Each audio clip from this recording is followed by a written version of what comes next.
Le morning, les GG, tout sur les dessus de l'actu, les grandes gueules. Parler beaucoup, manger l'argent, voyager beaucoup seulement, mais travailler beaucoup, créer des choses, emploi des jeunes, non, non, non. Les dirigeants africains, les dirigeants sont comme ça. Les grandes gueules. Bonjour à tous, merci de nous recevoir chez vous. Lundi 3 juin 2019, merci de votre fidélité à notre compagnie jusqu'au port de 11h dans cette émission, les GG. Merci où que vous nous écoutez à la radio, à l'international sur www.espacefmguinée.info. Si vous êtes du côté du Maroc, mais aussi du côté du Rwanda, merci de nous recevoir chez vous. Et également ici en province, vous nous écoutez du côté de l'Abbé sur 99.7, la même fréquence à Bokeh et dans la région forestière. 99 tout court à Cancan, et du côté de Kindia, c'est Kanyazi qui relaie cette émission. Vous connaissez les canaux habituels via lesquels nous contacter, nous envoyer vos réactions dans cette émission. À la une, les top news donc à la une des GG en ce début de semaine. L'université de l'Abbé et au-delà, l'enseignement supérieur guinéen encore sous le choc 2 jours après la mort dans des circonstances qui attendent d'être élucidées de Amadou Boukariou Baldé, étudiant qui était inscrit en licence de informatique. Amadou Boukariou Baldé qui a succombé à ses blessures suite à des heurts entre les étudiants du centre universitaire de Afia et des agents des forces de l'ordre à la faveur d'une manifestation étudiantine donc sur place. Sa famille qui s'est fendue d'une déclaration ce dimanche dément la version du gouverneur de l'Abbé et dit s'en remettre à l'enquête annoncée par les autorités en charge de l'enseignement supérieur. En réaction à la mort de Boukariou Baldé, plusieurs mouvements étudiantins de Guinée appellent à une journée de deuil sans cours ce lundi sur toute l'étendue du territoire guinéen. Que s'est-il passé? On se pose des questions ce matin. Que s'est-il passé le vendredi 31 mai à l'université de l'Abbé? Dans quelles circonstances Amadou Boukariou Baldé a-t-il trouvé la mort? Qu'exige sa famille et ses amis étudiants? Que va faire le département de l'enseignement supérieur?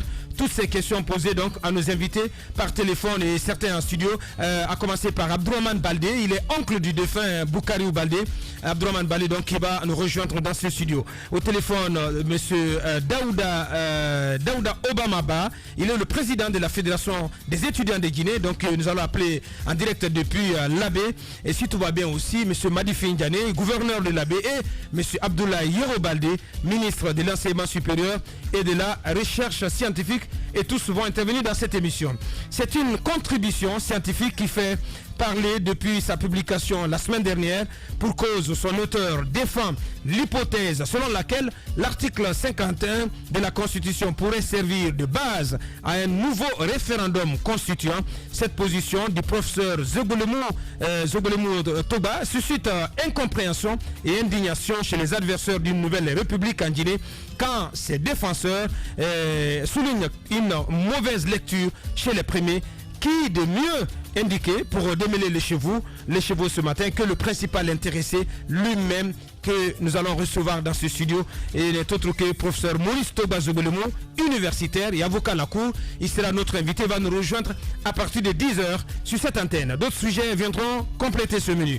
Merci de rejoindre l'équipe. Mohamed Mara, bonjour. Bonjour Aboubakar, bonjour à tous. Bonjour madame la préfète. Bonjour Titi, bonjour à tous. Bien, le bout de tunnel, hein. Le bout de tunnel. Oui. Bien. Oui. Et oui. Ouais. Le bout de tunnel pour nos amis aussi de l'autre côté. Et enfin. Enfin, ouais, parce qu'ils ont souffert. C'est vrai, c'est vrai. Ouais. Non, mais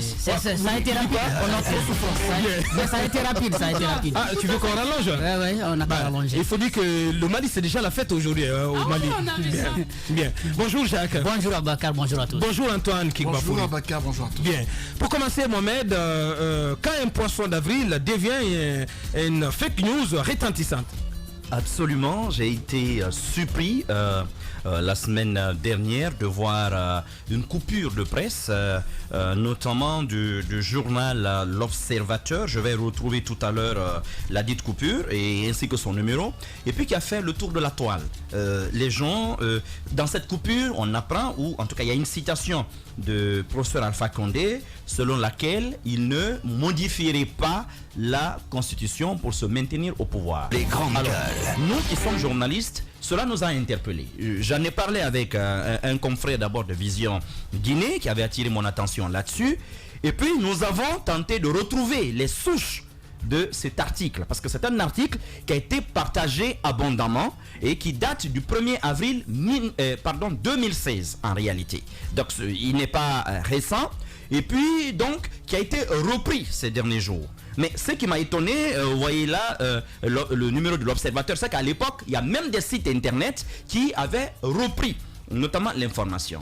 Ce qui est bizarre, c'est que on y évoquait une rencontre entre le professeur Alpha Condé et puis des diplomates, voilà, notamment onusiens. Donc au cours de cet entretien, il aurait parlé longuement de cette possibilité de changer la Constitution.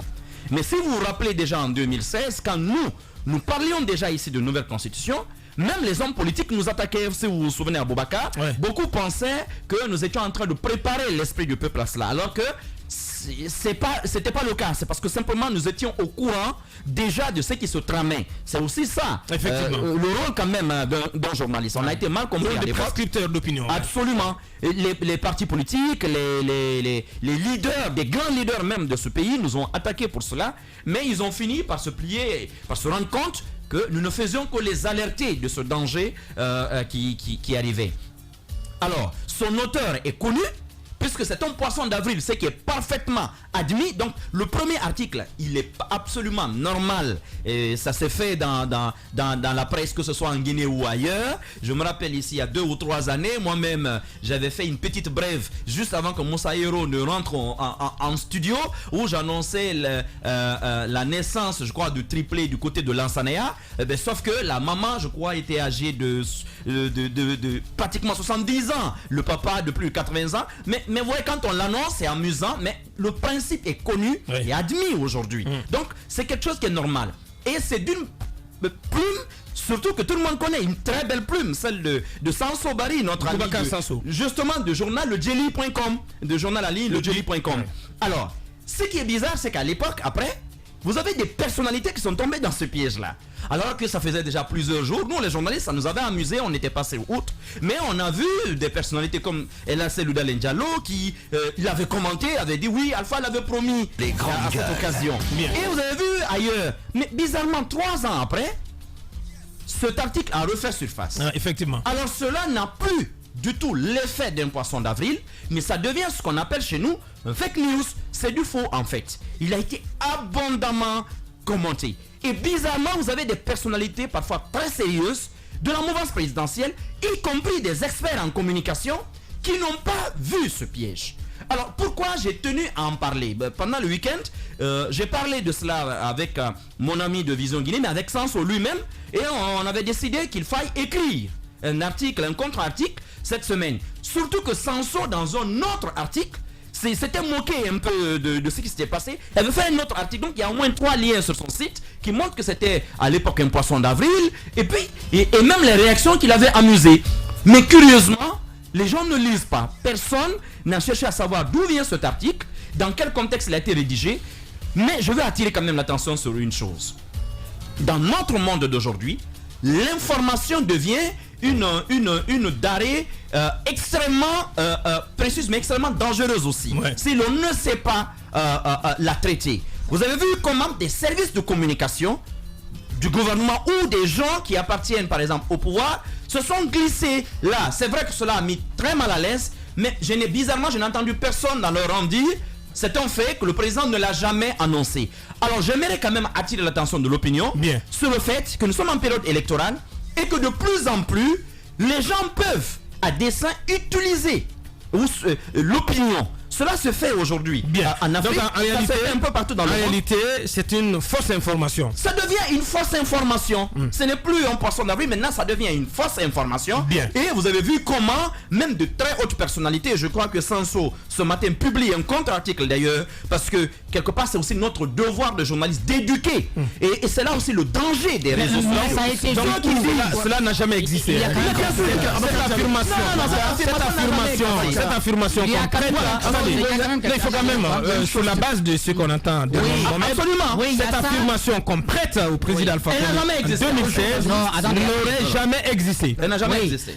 Ça dépend. Ce que j'ai Elle n'a jamais envie, existé. Ça dépend. Son auteur même dit qu'elle n'a jamais existé. On va s'en tenir au fait. Est-ce que l'auteur dans l'article a précisé que c'était un poisson d'avril? Et il a écrit, justement, il a signé PA. Le principe veut il a signé PA. Le principe veut que quand vous faites un tel article, à la fin, il y a la mention vous poisson le d'avril. précisez, vous ne le faites pas dans un autre Et il article. l'a fait. Vous le faites dans le même article. Et il l'a fait. Arrivé au bout de l'article, se rendre compte que ce n'est pas une vraie information Et il l'a fait. et que c'est du faux. Mais lorsque l'article est Il l'a fait. si c'est Il le l'a cas, fait au bas de si c'est l'article. le cas, On va s'écouter. oui, si c'est le cas, je me plie. Et j'ai envie que Sanso s'exprime sur la question.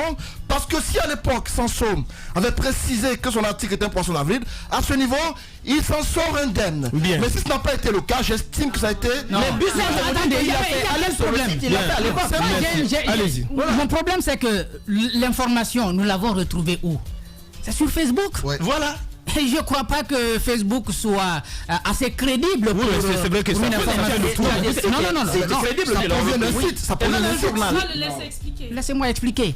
Maintenant, si les sites l'ont repris, je crois que ces sites-là ont manqué quand même de professionnalisme quelque part. Parce qu'il fallait prendre en compte ce contexte qui est en train d'être évoqué par Mohamed Mara. Mais moi, je ne sais pas, en 2016, je ne me souviens pas avoir vu cet article. Peut-être qu'il a existé.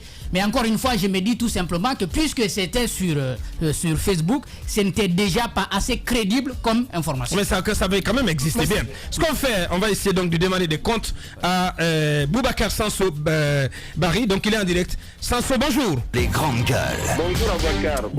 Bienvenue dans notre émission. Alors, est-ce que vous confirmez à la suite de Mohamed Mara que cet article qui est apparu à l'époque à la une de l'Observateur, que c'était bel et bien un article poisson d'avril? Oui, c'est un article poisson d'avril que nous avons publié le 2 avril 2016 et que certains sites avaient repris, y compris Mosaïque Guinée notamment à l'époque.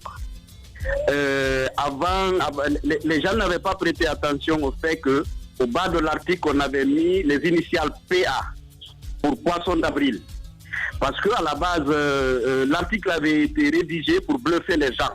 Il ne fallait pas non plus écrire au niveau du titre de l'article que c'est un poisson d'avril. Il fallait quand même s'amuser avec les gens. Donc on a mis PA en bas. Maintenant, j'ajoute à cela que je pense que 2 ou 3 semaines après, nous avons lu sur Africa Guinée un article dans lequel Selouda Diallo disait que Alpha Condé, il y a quelques jours, s'est engagé à ne pas modifier la Constitution. Tout de suite, nous avons réalisé que c'est certainement l'article que nous avions écrit qui l'avait guidé. Aussitôt, nous avons écrit une mise au point où nous avions dit Selouda Diallo bluffé par le Djeli et nous avions expliqué toute la procédure. Bien. Boubacar Sanso, en direct, d'autres questions, Antoine?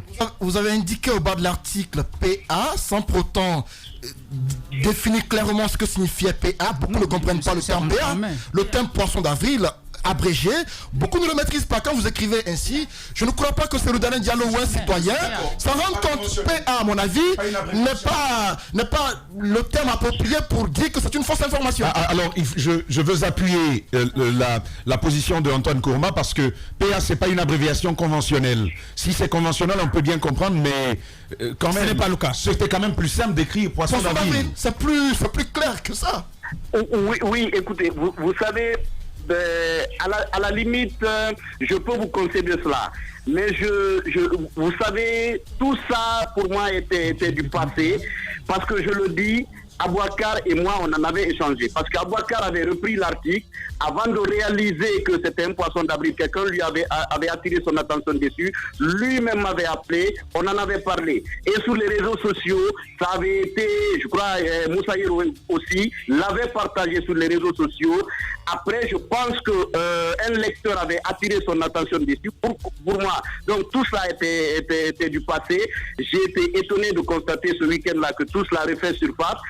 Pour moi, c'était terminé. D'autant que je vous dis qu'on avait écrit un article à la suite de l'erreur de Selouda Diallo. On avait écrit un article pour préciser que c'était un poisson d'avril. Donc, vous êtes formel, Sanso, qu'il y a eu cette affirmation qu'on prête à Alpha Condé n'a pas existé. Elle n'a jamais existé. Ceci étant, puisque c'était un débat depuis le début de son second mandat, et puis nous étions quand même servis d'éléments vraisemblables. Vous savez que Ibn Chamba c'était très fréquent en Guinée, donc on avait mis tout ça dans le papier pour donner quand même l'illusion d'une vérité. Bien. Boubacar Sanso Barry, administrateur, directeur d'application du site legueli.com. Merci à vous Sanso, merci d'avoir répondu à nos questions ce matin. Merci et bonne journée. Merci. Véritable success story de la radio Espace Guinée, les grandes gueules, détentrices des meilleurs scores radio en Guinée, de la meilleure émission talk show, a donné le créneau horaire du départ au bureau et du retour à la maison, récoltant depuis des années consécutives le titre d'émission la plus écoutée en Guinée, toutes catégories confondues. Un grand total de plus de 5 millions d'auditeurs ont été fidèles au talk show Les GG, diffusé jour après jour sur toutes les stations du réseau Adafo Média de 9h à 10h30, un exploit qui restera longtemps dans les annales de la bande FM en Guinée.